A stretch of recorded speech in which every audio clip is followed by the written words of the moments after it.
All right, మనం live దృశ్యాలు చూస్తూ ఉన్నాము.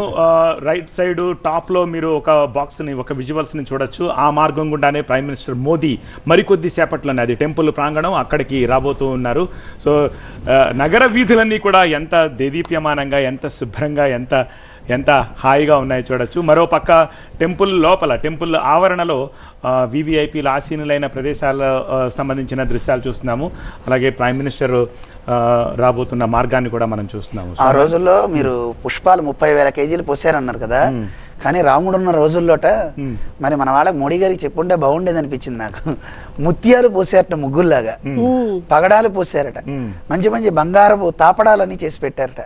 నిజంగా రాముడు అంత ఐశ్వర్యాన్ని మన దేశానికి ఇవ్వాలి, ఎందుకంటే అక్కడ చూస్తుంటే అనిపిస్తుంది. అయితే ముత్యాలు లాంటి వ్యక్తులంతా అక్కడ ఉన్నారు, అందువల్ల ముత్యాలు లేవనేది బెంగలేదులేండి. అందువల్ల సరే, శాస్త్రానికి త్రిదండి చిన్నజీయర్ స్వామి వారు కూడా ఏదో ముత్యాల హారం తీసుకెళ్లారని విన్నాం. మాకు దాని గురించి కూడా చెప్తాను. మాకు ఏమనిపించిందంటే, మా స్వామివారి శిష్యుడు ఒక ఆయన ముత్యాల వ్యాపారి, ఆయన చక్కగా ఒక ముత్యాలతో ఏదో ఒకటి ఇవ్వాలని అనిపించి స్వామివారి ప్రేరణతో ఓ ముత్యాల దండ పంపించాట, తయారు చేశాడు చాలా బాగా. అయితే నాకు అనిపించింది ఏమిటంటే, రాముడు పట్టాభిషిక్తుడయ్యే సమయంలో ఇంద్రుడు పంపిస్తాడు వాయుదేవుడితో ఒక ముత్యాల మాలని. ఇప్పుడు కూడా అప్పుడు ఇంద్రుడు పంపించాడు, ఇప్పుడు యతీంద్రులు పంపిస్తున్నారు, తీసుకుని వెళ్తున్నారు.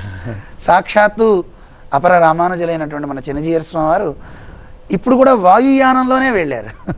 అందువల్ల వాయుదేవుడికి కూడా భాగస్వామ్యాన్ని ఇచ్చి ఆ ముత్యాల మాలని తీసుకుని వెళ్తున్నారు. ఎందుకంటే మనిషికి ప్రతీక రామచంద్రుడు.